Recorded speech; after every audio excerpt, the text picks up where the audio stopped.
It's Radio Zero with Rick and Rose on Friday, the fucking 13th. Not safe for work. Friday, is and that... what a Friday the 13th is today is. Should I have taken the day off? Not safe for work? Friday the 13th is not safe for work? Well, I had a good day. Oh. I had a fun day. Okay. I had a fun day. We're live streaming on Facebook, on the Radio Zero page and Poster Children page. Every other Friday, 5 p.m. Central. We're back at that time. We'll see how that goes. Also streaming on Twitch at PCJCUSA and on the Poster Children YouTube channel. Are we playing a video game on that Twitch stream? Is that like us, like pew, pew, pew, pew, pew, Nope. We're not. And so who would watch that? We should be playing a video game, right? You can, if you're listening, if you don't want to watch the live stream, you can subscribe to the podcast through Apple Podcasts, Spotify. You can go to radiozero.us, go old school RSS. You can patronize us at patreon.com/radiozero. Thank you to all of our patrons for keeping the show floating. Us. Floating, yeah. All right. That's it. Thanks, everybody. No, okay, all right. So, so that debate, huh? Is that what we're starting with? Okay. I don't even know what to when start was with. that? It was like a couple weeks ago? I think it was a couple of weeks ago because I've had 2 weeks and 1 day today. Okay, I'll start with this. Did you, normally I don't pay attention to the New York Times when it beeps on my phone, right? Or really? On my watch. I feel like every Actually, time I it do beeps... on my watch, right? And then on Sunday it'll be like breaking news, and I'll be like, what? And it's like some sports star lost a toenail or something, and or won something. A sports person won something. Breaking news. Somebody won something. But today it said the Pope ... Did you see that? Nope. The Pope is on my shit list now. The Pope says, and I quote, what does the Pope say? No, the Pope. This is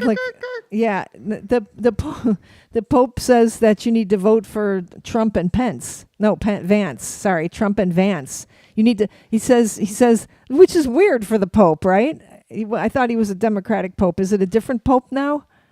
He says that Harris and Walz are against life, so you need to vote for the lesser of two evils, he says. Interesting. That's according to the New York Times, the paper of record, the old gray lady. Wow. Is that actually true? I wonder. Yeah, maybe that's an AI Pope. No, yeah. It's true. It's true. It says it on the New York Times. What I'm reporting not is that the Pope says you should vote for Trump. What I'm reporting is that the New York Times says that the Pope says you should vote for Trump or vote for the lesser of two evils. The assumption is that they've fact-checked that. Yeah. So, but I saw that and I was like, oh, that just adds to my day. Okay. So I mean, you felt like the Pope was an ally. No, I thought that the Republicans hated the Pope for some reason. Oh, that's old school white supremacy. That's from 100 years ago. Oh, no. No, I thought just recently there was some kind of problem. The Pope was too left-wing for them. Yeah, maybe. Yeah, the Pope, likes gay people, likes the gays, as our son says. Is that what it is? I don't know. All right. Anyway, I just saw you're really good at quoting the people gays. And just all this incendiary stuff, but you're not fact-checking anything. You know what? I'm gonna show the New York. I just on my notes here it just says the Pope is on my shit list. Wait, where is it? I just am a little confused as why he was your pal until now. Breaking news. Pope says both Trump and... now I'm wrong. Pope says both Trump and Harris are against life. I shouldn't have read this while I was driving. He said the American Catholic voters had to choose the, quote, lesser of two evils because of Donald Trump's cruelty towards immigrants and Kamala Harris's support of abortion rights. Listen to this article for 5 minutes and 52 seconds. So Oh, okay. So this is the Pope's response to Taylor Swift. What are you no, gonna say? I don't think it is. Yeah. No, because the Pope did not endorse. The Pope did not endorse. He did not endorse anybody. Whereas Taylor Swift endorsed. Right. She endorsed, and Dick So Cheney. it's different. Like I was listening to, it wasn't even Pod Save the World. It was the Political Gab Fest. Not a sponsor. Actually, I should be a sponsor of both of those. I love listening to those podcasts. But I was listening to them, and now I completely lost my train of thought. Well, Dick Cheney. Dick Cheney and his daughter, Liz, support like say that you should vote for Kamala It's kind of Harris. like you're talking about a neighbor. Well, Like also our Dick Cheney. It takes a village, Rick. Dick Cheney and his daughter Liz, endorsed Kamala. They did. They Yeah, did. no, And then but they it's were just the talking way- about how like he was hated, like they were talking about if they were actually like, yeah, I know the way I was talking about him, but Well, it shows you how extreme things have gotten is when Dick Cheney can't even support the Republican. put his And then put Taylor his Swift. chips behind a demon. Okay, we can come back to the. I politics. can support a demon. I can't support Satan himself, right? Yeah, It's like yeah, I'm gonna be, an advocate for all things satanic, but I'm gonna draw the line at Satan. endorsing the great Satan. Yeah, it's nice. It's nice how you put it. That's Yeah. exactly Okay, so let's talk about the other things that I have on my list besides the Pope being on my shit list, because now he's not. Now he's taken off my shit list. Now I'm mad at him because he's such a wishy-washy guy. No, it's just like, why is the New York Times telling me that the Pope doesn't endorse anybody? Like, if the Pope had balls, he would say, you know what, everybody? I should be running everything. Vote for me. Write in. is he? I'd like to see his birth certificate. Okay. Trump says he's got a hotline to God. Nuh-uh. I've got Popey. icebreaker of songs and triggers, policeman. These are my two things. What do you have on your list? Nothing. Yeah. So, okay. Well, obviously I've done more work than you have then today. So what should I talk about first? I'm going to talk about the icebreaker of songs. So we had a meeting, like a first meeting of like all like the bigwigs and stuff. It was really nice advisory group meeting, and the person in charge did the icebreaker thing, and the icebreaker was you have to choose your song of the year, and then you write it down on a piece of paper, and then you fold it, and then you stick it in a basket. This is the best icebreaker I've ever done, except for there was another one that was really cool too I can talk about. But you put it in a basket, and then the leader picks out the all of them, and reads off the songs one by one, and you have to guess who wrote that song. Not who wrote the song, but who wrote down the song name. Which I think is so cool. It's just perfect. This is a very good icebreaker. Might not work for students. Wouldn't work for students because too many students in the room. But works for like a group of about 12 people. Yeah, if you don't want to do serious business and you just want to play parlor games. No, it was very, very good. It was good because it was like, everybody, like it like put everybody on an even footing. Because we're all going to have a battle at the end, I think. So I understand icebreakers, but that's my problem with icebreakers is it kind of becomes, I feel like it can be a competition. Okay. Or it's like, and I don't feel like so that's why this is on my list. So my problem was write down a song, and then and then we're going to put it in this basket, and I was like, a song by somebody else? Like a song someone else wrote, and they were like, yeah, what already? I'm like, I can't even fit in. I can't fit in at all. Like a song that somebody else wrote. Okay. All right. A song somebody else wrote. And then I'm like Beethoven? Like, no, I'm like trying to think like a song that's my song for the year. And yeah, so what happens is that term, a song that somebody wrote or a song, right? It's not that's not a simple thing. It's got to be a song that other people know, right? And so and then it's over for me. Then it's like popular music, and then it's like yeah. you're going to have to choose a Beatles song or something like that. Well, I don't know if anybody chose a Beatles song. Yeah, but what I'm saying is because they probably know pop songs. That's where your mind would go, is to choose. So what is your Beatles song of the year then, Rick? Or what would be your song of the year? So like because I was just like, and everybody else is like, writing stuff down. I'm like, oh my God. Then I'm like, I'm crazy. I'm different. I'm so different. Oh, then I'm like, but it's good to be different, but not this different. My favorite song of the year, it's my favorite song of the year so far, but I would have to just apply it, but I love it. It's this John I keep saying John Cage instead of John Cale song that's on his new record. It's called Shark Shark, but it's got a line. It's my favorite line because it's like he's like setting. It's like he's doing a novelistic kind of thing. He's creating like scenes, right? And it's like Pedro eats his breakfast on the roof, right? That's very sets the scene, and then he says he talks about it all the time. And that's my favorite. That's great line because he's like, oh, it's like this. Pedro eats his breakfast on the roof, and it's like, oh, I'm getting this feeling of this apartment building and stuff. And then it's like he talks about it all the time. It's like, oh, fucking hell, this guy, it's like just always talking about how he eats his breakfast on the roof, and then somebody else is sharpening knives in a van. But it's like that's. But I don't know how that would apply to anything in my life.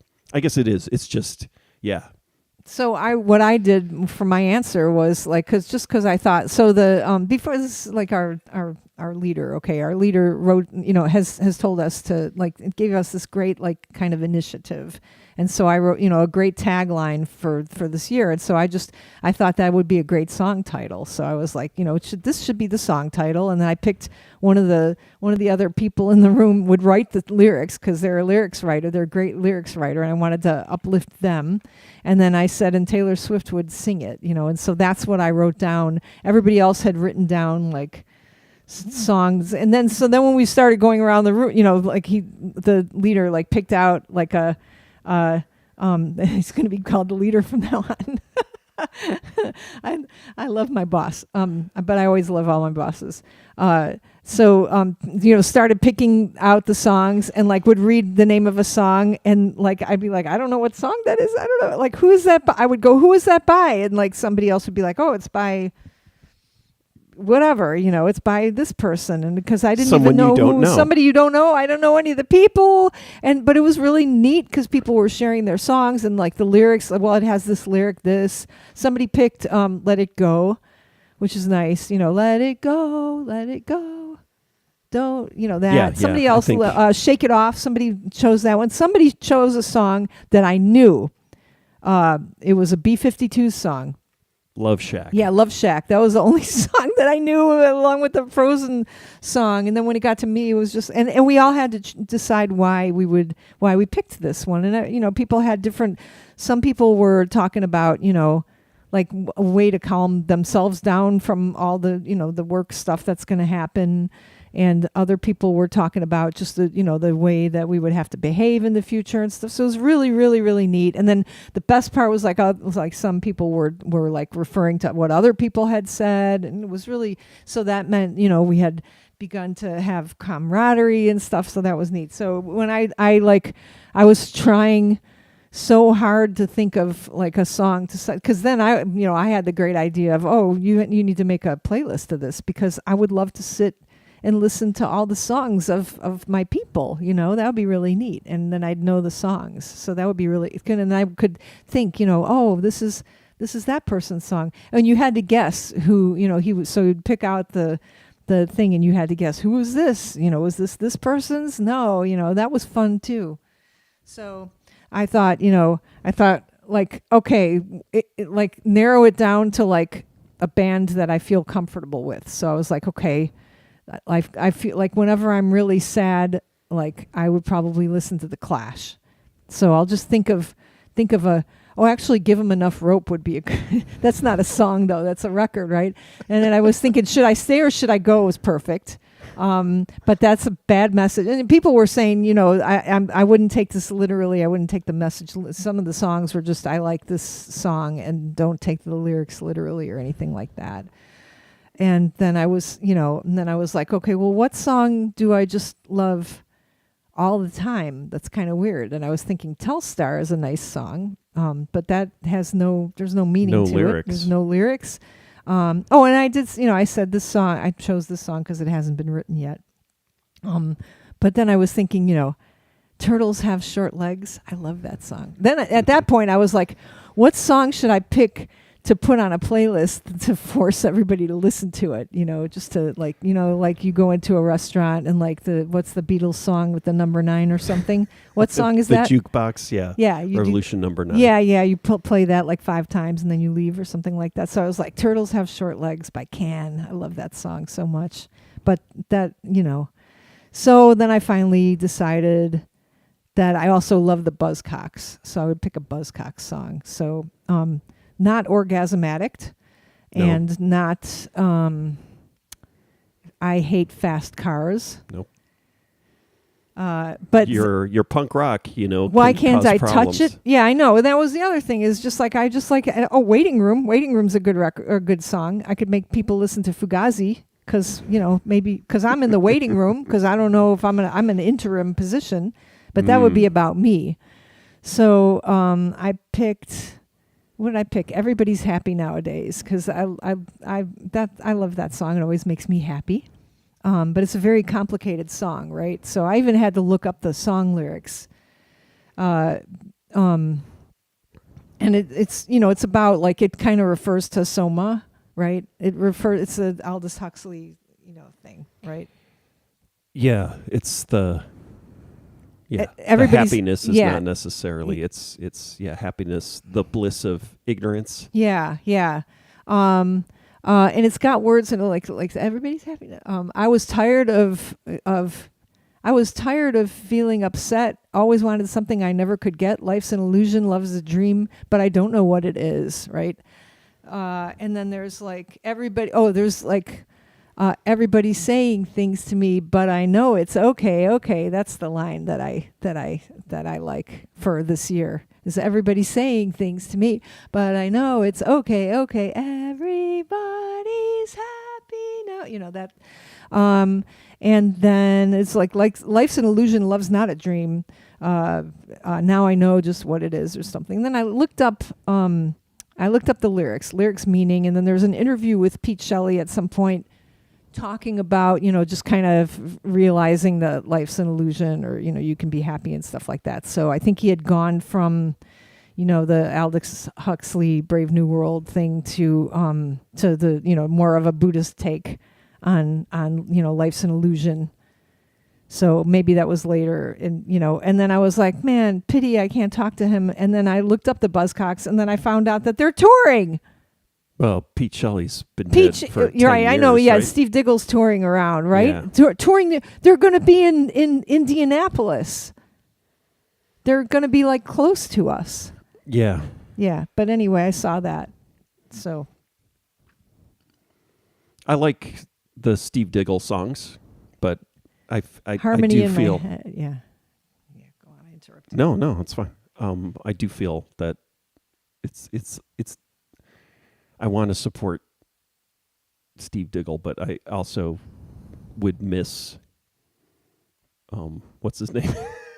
Pete Shelley. Yes, Pete Shelley. Yeah. Well, so then I got so braggart that I am. I went to tell our leader the next day, like that I would choose this song.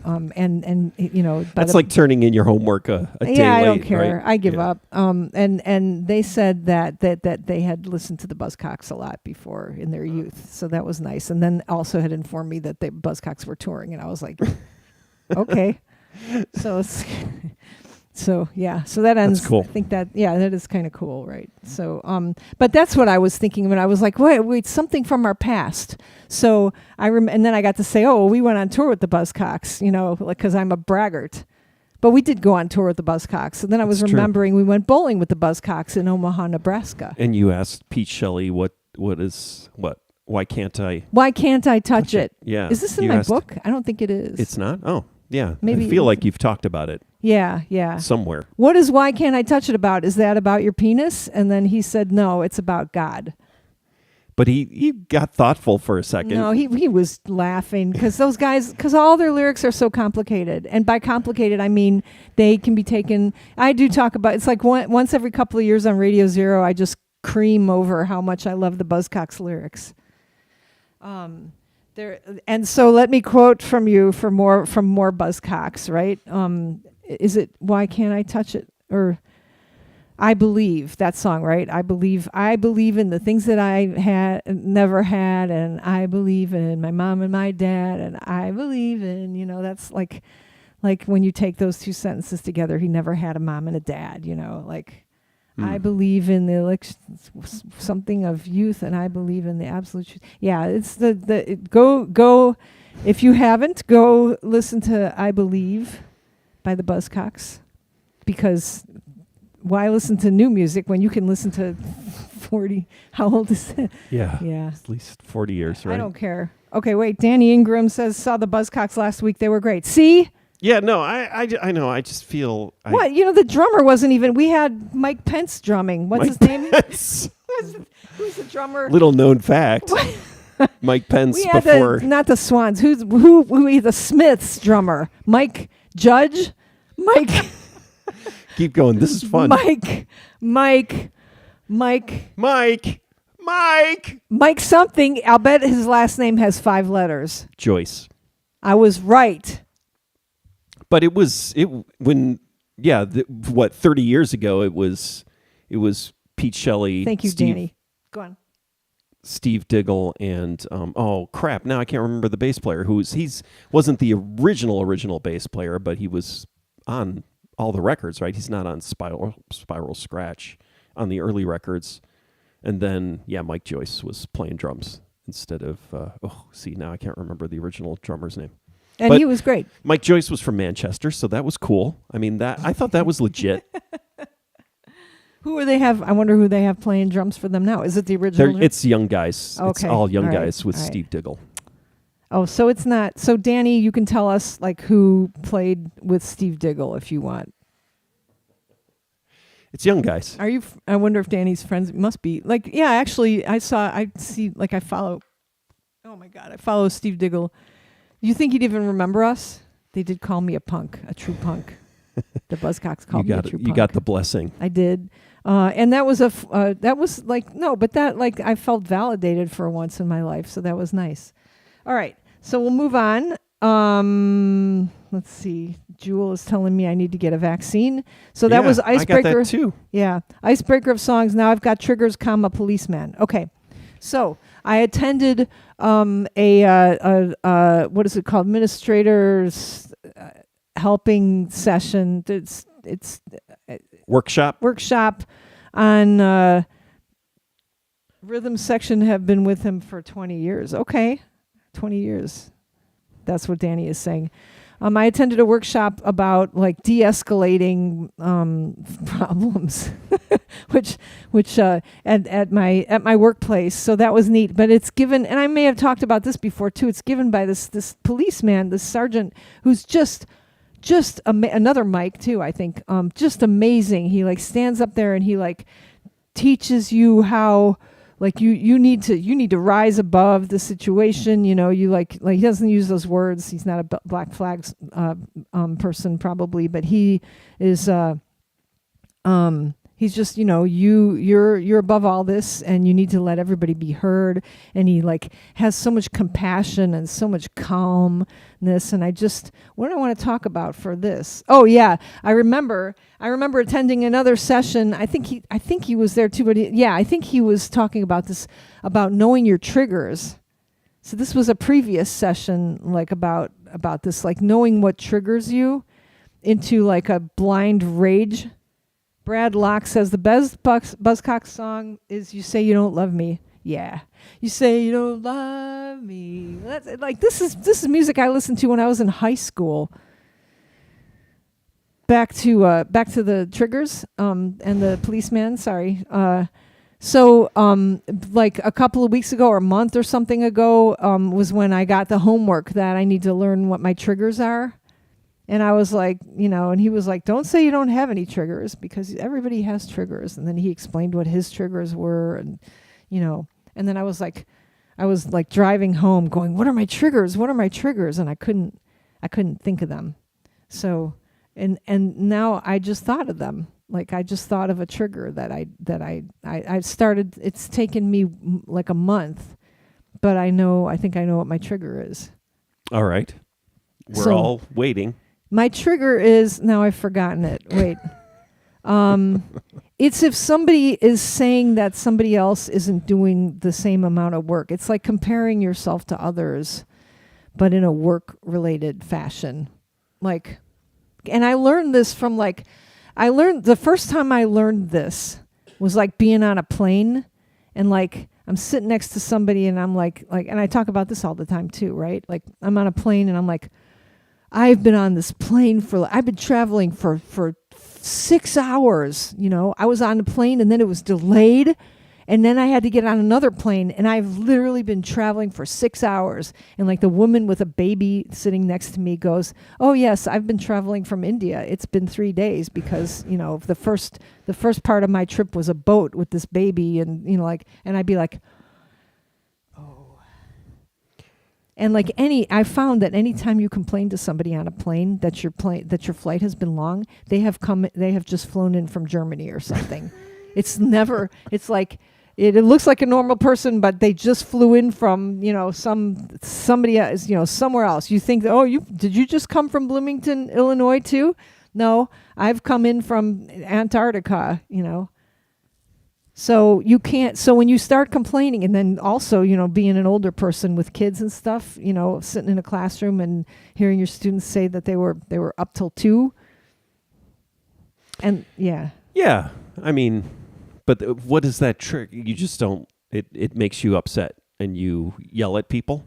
No, I don't say anything. I know, but when I hear, and like when I hear the students go, I was up till 2 a.m, and like I totally feel bad for them because they don't know anything else. They're telling, that is totally, it can be very uncomfortable and very traumatic for them. I think you didn't do your homework for this one either. I don't think that's a trigger.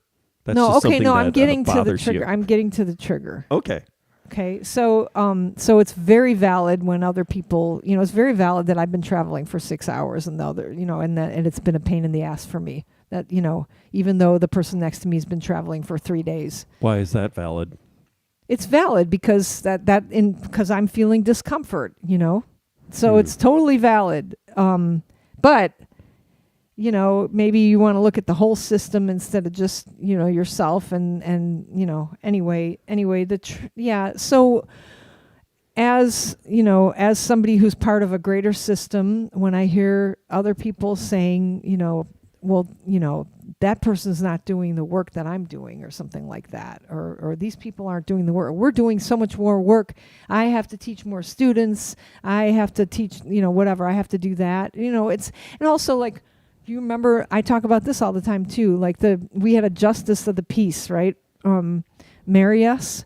And the one thing they told us was to never look at, don't ever look at the other person and decide that they're not doing as much work as you. That's what he said. And I took that to heart. I was like, yes, sir. I never met this guy, didn't meet him an hour before he came to marry us, right? But he said that and I was like, okay, I'm going to take that advice, because you don't know what the other people are doing. So I always I think I don't. Is that true though? You kind of know. You don't know. You don't know how much work. No, you don't know. Like when you're married and living together. No. And having a family together, you don't know how much the other person is doing. No, you don't know. Because Really? the other person might have traveled 3 days in their mind instead of the 6 hours that they've been laying in the bed, right? All right. I mean, so, this all comes to what I want to tell you is that you need to stop saying that I don't do as much work as you. No, I'm just kidding. I'm going to write a song about it.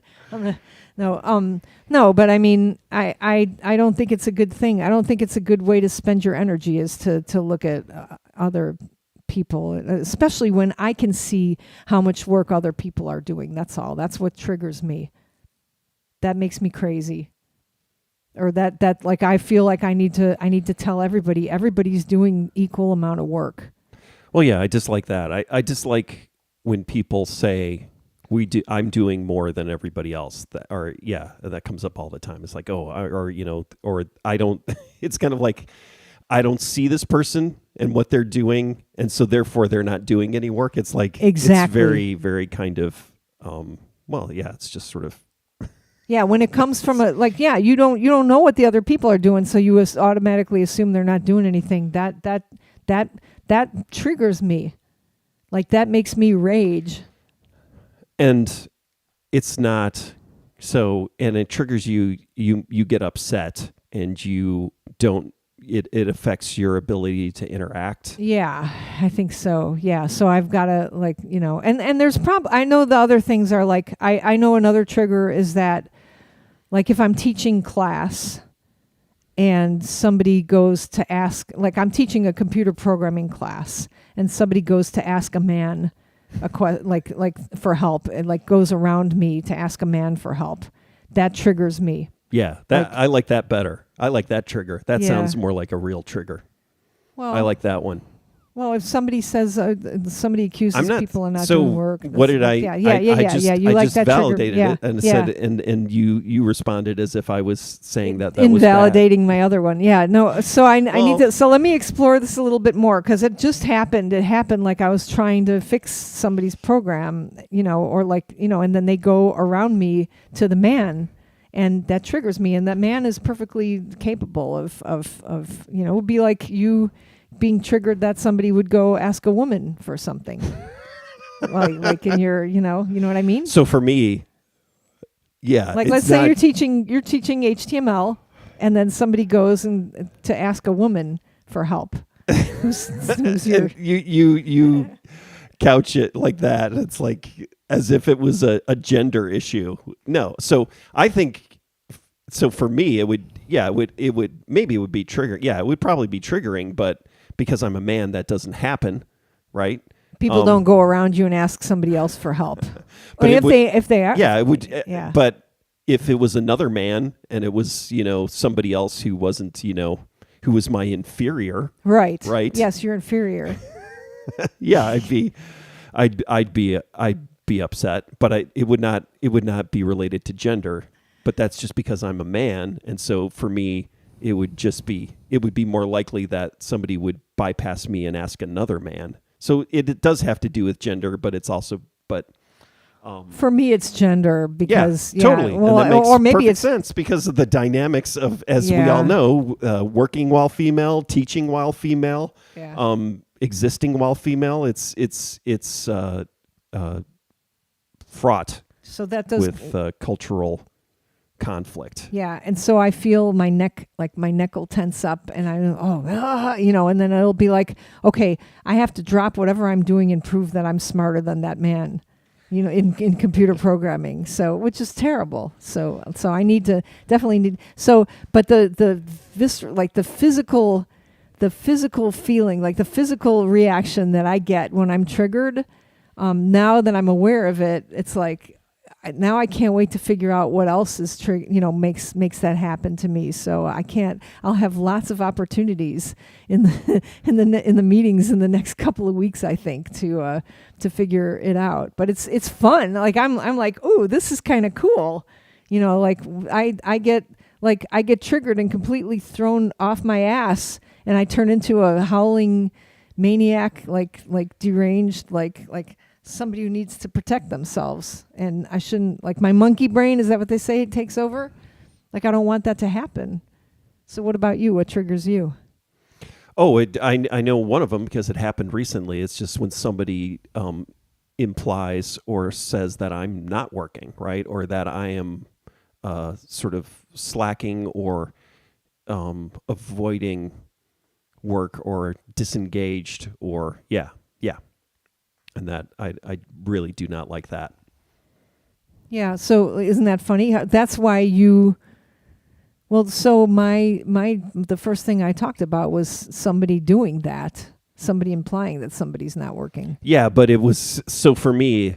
It was more that it was personal. It was kind of like somebody putting attacking me you and actually kind yeah, of portraying me as someone who doesn't want to or is disengaged as opposed to, which just yeah. Yeah. So why? So it's funny that would trigger you because of all the work that you do. Like you're constantly working and you're doing like university level service and everything like that. So it's interesting. I understand.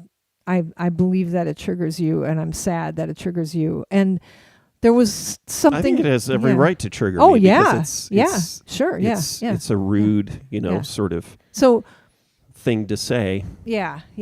So meanwhile, like I was thinking about this. Do you remember when we would leave the like?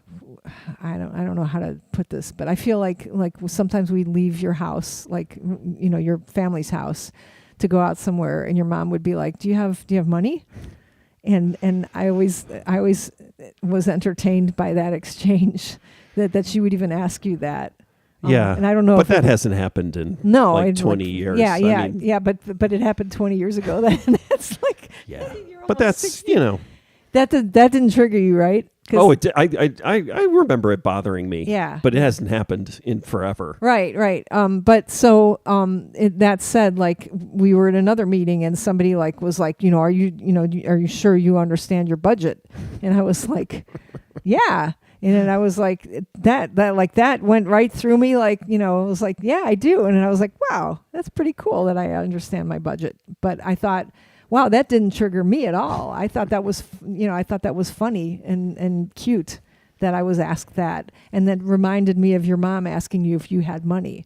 And I was thinking, oh, well, this might trigger Rick, but didn't trigger me. So I liked not being triggered by that. So are there any things that you don't get triggered by at all that probably other people do? Oh, I don't know. Yeah. Anyway. I wasn't part of this, so I didn't do my homework and try to examine my triggers. Yeah. So well, it's interesting. Oh no, it's a core. It's a core trigger for me. It's just being, just understanding and knowing, or being misrepresented, or and so but misperceived, or pigeonholed, or placed into this to some sort of position or character, or misunderstood. I wouldn't say misunderstood. I would say misrepresented. Maybe misunderstood. No, but being misunderstood is I think when it's somebody. So I've decided I'm not a mirror. I'm a screen, and so I think people can project things onto me. Like they're like they'll project their like I'm a blank slate, but it's not like I'm not reflecting to them. It's more like they're projecting things onto me. Am I a mirror or a screen? I don't know. That's like for dog you to or think cat, about. right? So wait, what's the difference? I don't know. I think maybe the difference is that a mirror is part of the reflection, right? Is part of the process, is actually by its nature, it's a two-way thing, right?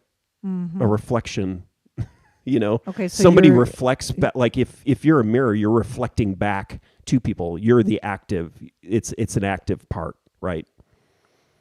Whereas a screen is just just an object that the other device or person is projecting onto you, right? So it takes effort to become a mirror? I don't know. I just had that thought. This is not like remember somebody was asking us if we were a dog or had a dog or a cat face? Oh, I didn't like that. Yeah. No, I didn't like it either. Yeah, I don't even remember who it was. But I remember it's a very nice person. oh yeah. Yeah. I can't remember who it But was. I think it's Japanese, right? It's Oh a yeah. Japanese I thing. remember. Yeah. But I And then it was like, and then it was like everybody has, oh no, you're a dog. Oh no, you're a cat. And it was just like I couldn't quite figure out. yeah, I couldn't. It was figure- just like yeah, for me, but I couldn't figure out, is that an insult? And should I be offended?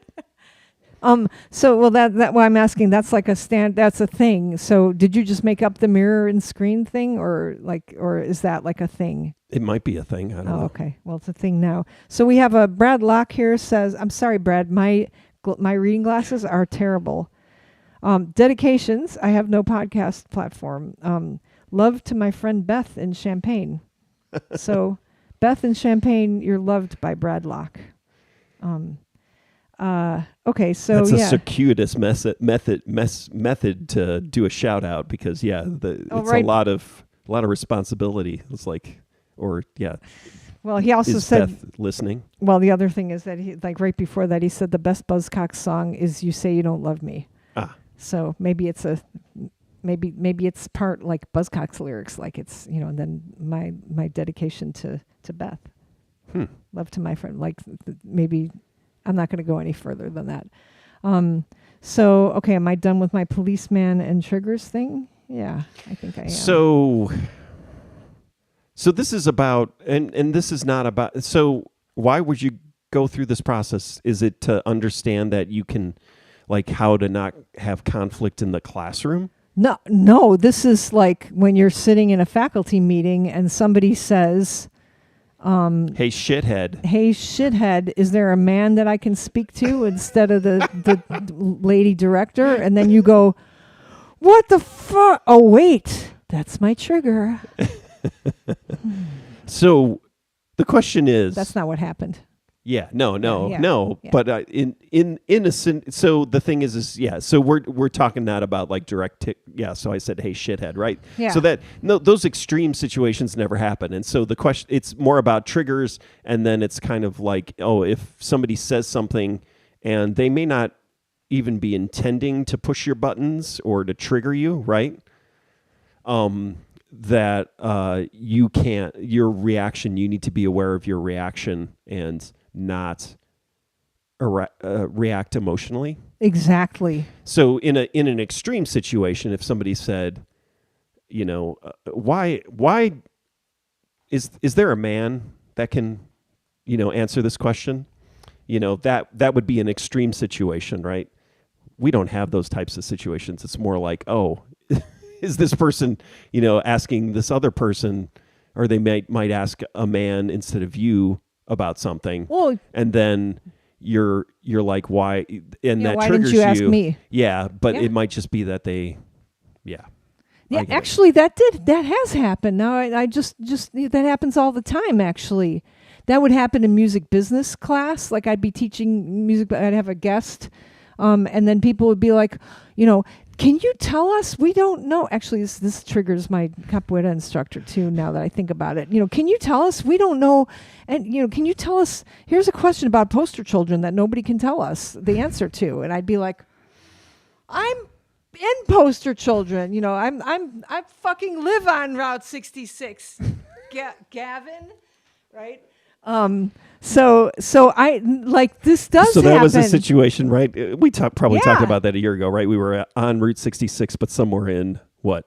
Arizona. Or they were talking. It wasn't even. We weren't. It was like a national park or Yeah. something. And then the park ranger who was telling us information is like, well, do you know what Route 66 is? And then it's like, we fucking live on Route 66. It wasn't Gavin. It was a different but guy. Gavin is now our catch-all for any person who's just trying to be helpful and give you information, and then somehow triggers Rose. What? What's the matter with you?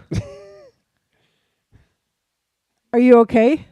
We're doing a podcast, fucker. Here, come here. No, say hi to the people. There's nothing. Okay, we're talking about Gavin. All right, nobody knows the younger child wandered by, heard us yelling. We were. So we were at a. Okay, yeah, go on. But I had something. Triggers. Yeah. Somebody asking a question to somebody else when you know the answer. Like, even though it's like I have to sit and remind myself, like in the music business class, no, this is my guest speaking. My guest is going to tell them exactly what I've told them, but it's good for them to hear it from another person because then they hear it from two people. Yes. Oh, yeah. That's what I was going to say is, to me, it's also like when somebody says, well, we haven't learned that, to somebody else, like a third party. And then it's like, well, yeah, we had a whole class on that. That's the kind of thing that'll drive me crazy. So I've heard my capoeira teacher, what a lovely man, he because his superior will come, or just another visiting person, like the same, but somebody bigger than him, and then like. I've even done this before, like, oh, I never learned that. And I did learn it. I just, you say I never learned that just because you kind of are trying to appease. You're trying to say something nice, like, you're trying to say that it's not your fault that you're doing this badly. It's that you weren't taught right. That's totally why people say stuff like that. Yeah, I guess so. Oh, yeah. I didn't learn that. And well, it's no. In this case, why are you so shitty? Why do you do this so badly? Oh, I wasn't taught that. Right? That's what you say. You don't say, oh, I didn't go to class. I didn't listen. Yeah. You're not going to say as an egocentric maniac, as we all are, right? You're not going to say, oh, I didn't learn it because my teacher... I didn't learn it because I didn't listen and I didn't practice. I didn't do my homework. It's like, nobody ever told me. So that triggers me. Oh yeah.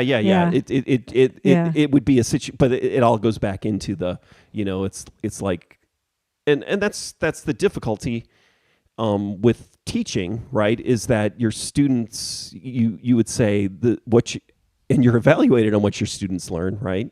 And so your value or the quality of the work you do is somewhat based on the work your students do, right? What your students know, yeah.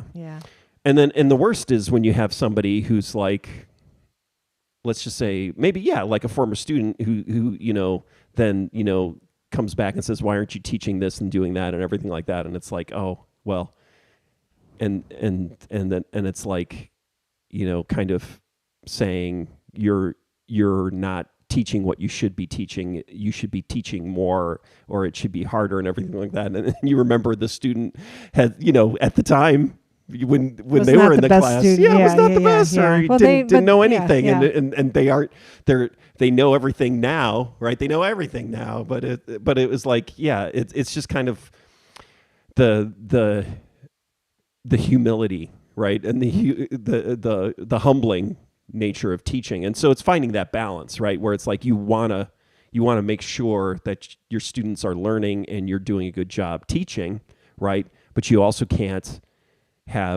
get into the place where it's like, oh, this is their work is an evaluation of me, like 100%, like design. So for me, it's always like you teach a design class, and it was always just like, and then the students will show their work from the end of the class, and then there's another.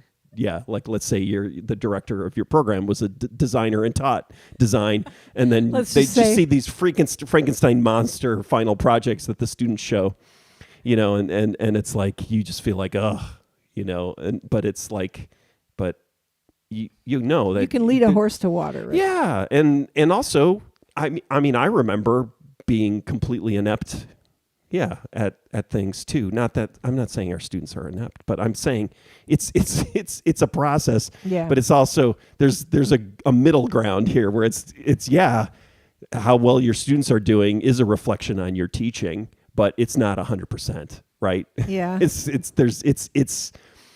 It's a collaborative process. You can right? lead a horse to water, Yeah. but you can't make him drink. You can't push his head in the water either. But that's a illegal. negative perspective. I mean, it's also, there's, because sometimes there are people who are just amazing and they can do everything and they're already great. Yeah. And you're not really, you can't take responsibility for that either. Right. You can take a little bit of responsibility, or it's all, that kind of middle ground, but it's, trying not to tip over into too far one direction or the other. But so the thing that's interesting to me though is just, as a meditator, as somebody who or hasn't meditated for enough, like I'm lapsing in my meditation lately. But as somebody who's aware of their body reactions,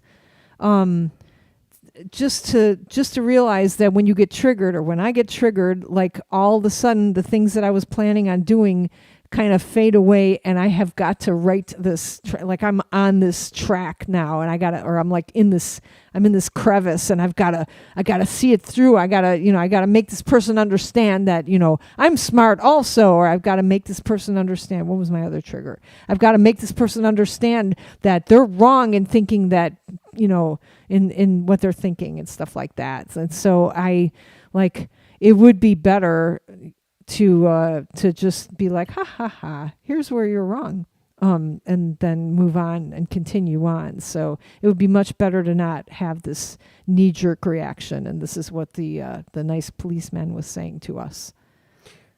Yeah. So that said, I'll segue into the debate. Can I have like a applause? So there's a lot of triggering going on in that. Right. Yeah, okay, I'm gonna have to. Tim Bowers wrote, "What musical artists do your sons listen to these days?" Oh, yeah, Dow actually had he made me listen to something, and he cares about whether or not I like it or not too. He'll play a song and he'll look at me, and I'll be like, yeah, I taunt him about it, because it's that's what the dynamic is supposed to be that way. You're supposed to like music that your parents hate, right? That's part of it, but that's not the world anymore, right? Those kind of generational and social divisions based on music, it's just not there. Yeah. So anyway, the debate. Thanks for asking, Jeffrey Davis. Thank you for your applause. And we'll get. That's a good question, Tim. So we'll get back. We'll get back to you. We'll do some research and get back to you. So so you could say that it was an exercise in triggers, knowing someone's triggers and relentlessly using them, because I do think, and that's what I was hoping for. Yeah. Because I think I've said it before. It's Kamala Harris can be kind of in quotes mean, which basically just means not passive and not actual like a debater, right? Like you would expect from a man, I guess. I don't want to say that, but it is. What? It's no, it's the same. It's the male female problem. It's if it was a man, kind of challenging and questioning and interrogating and triggering, right? That would be a masterful leader, right? And manipulating, a powerful thing. Whereas when a woman does it, a lot of times it's mean. Portrayed as they're shrill, mean, the B word, and everything like that. And so my hope is that she would not, back off, right? And she didn't. And she was great. Yeah, I liked how much she was just triggering Trump. And how he can't help it, man. He cannot stay focused. He's gotta it's just like, okay, Donald, we're gonna give you this giant fish bowl of this giant bowl of goldfish, and you don't spill them, even if somebody says, I bet you can't pour all those goldfish into this glass, And it's like, oh, I can do it, and he just has to spill out the immigrants eating animals and stuff, It's just like he can't help it. It's like, ah! And it was just like watching someone incredible. Yeah. button pushing. It was just like, okay, I'm gonna push another button. Wait, no, can I say this? I gotta respond to that. It was just, yeah, I mean, some of the pundit podcasts that I listened to, are like, she could have done this here, and then there were some things they could catch her on, you've been in office all these years, even though you're not the vice president, or even though you're not the president. How come you didn't fix how come, they started with that, right? How come you didn't fix the border? And she got to say the thing about how, they did have a border fix, and Trump stopped. And then the language she used, she said like he sat on it, or she didn't say Squashed it, or what yeah, did he say? she didn't use the right word. What she said could have been misunderstood by people with an IQ of less than 70, which I think are the people who vote for Trump. But who the swing voters, let's say, could have been misunderstood by the swing voters. She said like I don't remember what she said. She should have said, and then he made it so that he stopped it. He stopped the bill. Yeah. She should have said that, but she did. But then they asked her, like, I don't remember what they asked her another question, and she's, yeah, let me do something weird, like, and invite you all to Donald Trump's rally. It says the thing about the rally thing, and I was like watching it. I was like, he's not going to take that, is he? And he that just demoted him to less than 10-year-old for me, like less than 10-year-old brain. Like I thought he had the brain of an adolescent, but he's like 5. Yeah, but then the bigger question is like, well, so is anything about, I guess, yeah, what it is that's going to be important is the aftermath, people's perception of what happened, and so that very fine sliver of people who are sort of undecided or could go either way if enough social media momentum, portrays him as a lunatic, then they'll tick over to the other side, right? They'll choose the couch, or they're a Taylor Swift fan, right? Yeah. So the couple of things that I learned this week or over the past 2 weeks, and there was an NPR story about a guy who, was an addict. What's the probably in Ohio or Pennsylvania, fentanyl addict, and just talking about how he's voting for Trump because of it sounded to me like he's just full of self-hatred. He's just in such a shitty place. And he feels so bad. And I think there's a whole segment of people like this, and they just feel so debased and so forgotten. And Trump is like them. People are making fun of him too. He's a failure also. Like here he's yelling about this, yelling about that, and so they don't see they're not like, oh, he's got a golden toilet, maybe I'll have a golden toilet and be rich. If I can be like him. It's more like he's despicable. Everybody says he's despicable, and everybody says I'm despicable. So fuck you all. Fuck you highfalutin Taylor Swift. People like academic people. Like I'm a bad person, and he's my representative. I hate myself, and I'm going to vote for Trump.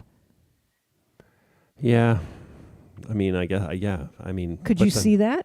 I don't quite see it. I don't understand the logic in that. I mean, but yeah, I mean, saying that support for Trump is based in self-hatred. I mean, maybe for some people is all. Yeah. For some sure. people, not all of it. No, other people, he's going to make them rich. They like his. I think it's more just superficial, where it's just like, oh, Trump, that's somebody I know. He's been president. He, we didn't all die in an apocalypse. Oh, but we did have an apocalypse. But we didn't. But I stayed. I was a survivor. I survived. Yeah. Danny says, I think she will top Biden's 81 million. But I think some Trump appointees won't certify the counts. It could get very ugly. Yeah, Jeffrey Davis says some people just like that Trump annoys people they don't like. Yeah, exactly. Yeah. Any other and then masterfully, as there's all kinds of superlative adjectives being used about or adverbs. Yeah, about Taylor Swift's post, saying that you were like, you should read this. Yeah, so I mean, I still don't know any Taylor Swift songs. Yeah, me neither.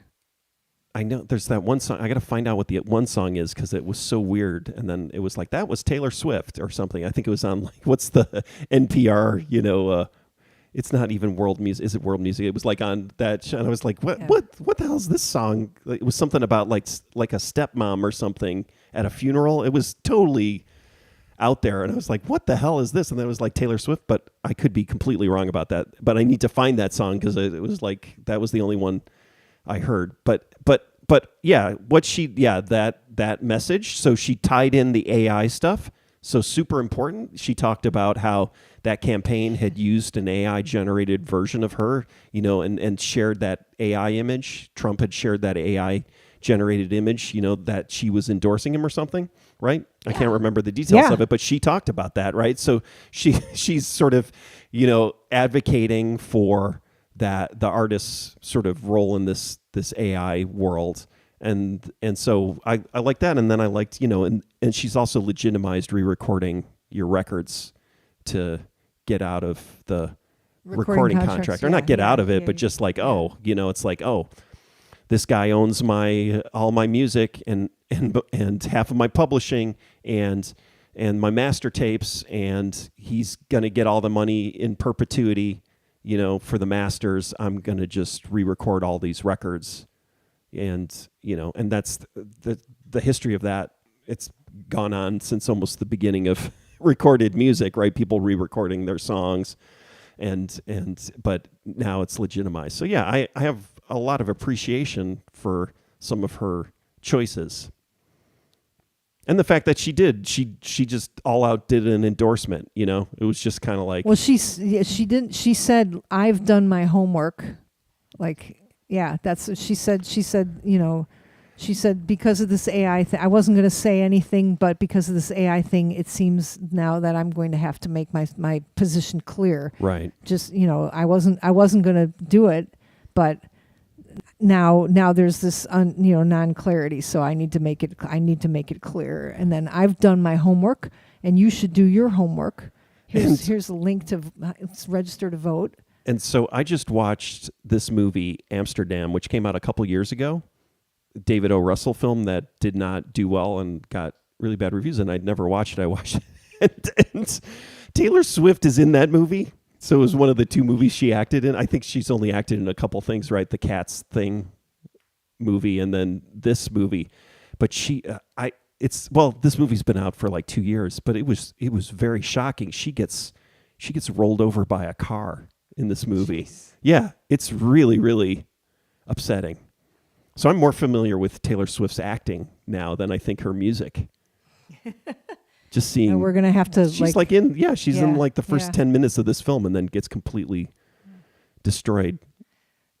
Jeffrey Davis says Taylor Swift, maybe the song "Anti-Hero," relatively recent. I have this dream: my daughter-in-law kills me for the money. She thinks I left them in the will. Family gathers round and reads it, and then someone screams out, "She's laughing at us from hell." What kind of, like, that's crazy shit. Like, that's the kind of stuff that I don't think you should be singing to teenage girls. I think that's crazy I think music. that empowers them. Yeah, I don't know. I mean, I'm laughing and I love that, that little story there, but it's like, wow, that's demented. That's like, why would she write that? Well, she's an elite, Rick. Yeah. Why would that young woman write such a thing? Aw. No, it was good. Those are the lyrics. The I was just like, thanks, what the Jeffrey hell is Davis. this? Yeah. Man. All right. Well, so I don't think it's gonna. I guess the debate, it may, like, some people are.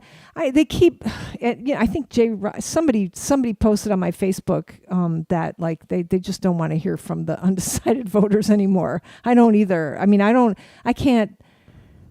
And we're trying to put ourselves in the mind space. Ezra Klein thing was, about how people like there's two different types of voters. It's not Democrat and Republican. It's people who are, like, immersed in politics, and then people who it's just not part of their lives at all. So, and just trying to get yourself in, like, just like, I'm not. I realize, like, when I go visit my family, like, freaking everything is political. Like, we'll be driving down the street, and it's like, hey, you want to go to, Taco Bell or Chick-fil-A? And it's like, you can't go to Chick-fil-A. Why not? Everybody knows that. We can't go to, you can't go to Hobby Lobby. We got to go to Michael's. We can't go to Hobby Lobby. Why not? You don't like Hobby Lobby? No, they're Nazis. Like, it's just, but, Not all the. There's some very good people who work at Hobby Lobby. Well, it's true. I mean, that's the thing is like, yeah, if that's the problem with, But every corporate advocacy, I would say, right? Is I mean, Yeah. and I guess it goes both ways. But that's the thing is but if corporations are people and money is equal to free speech, right? Then yeah, you do have to hold these companies accountable. And so yeah, if you're working for a company and they have a political stance that you don't agree with or a social stance, that's complicated, right? But it also doesn't mean that just because you're working for Amazon, right, that you're all for the complete, late stage capitalism where there's one company and one person that owns everything.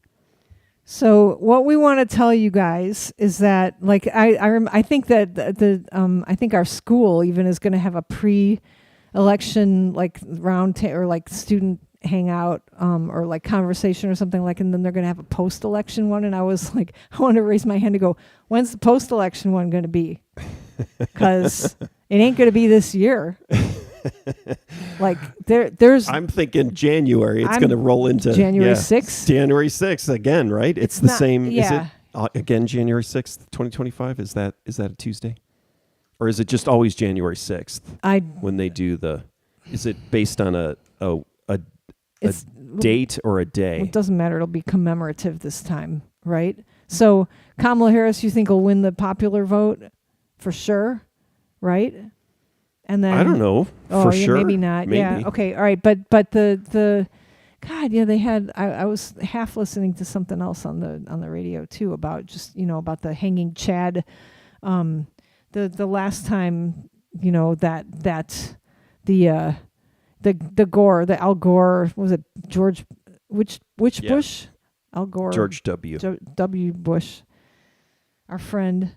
So just assume that the election is not going to be over like on the day that you vote.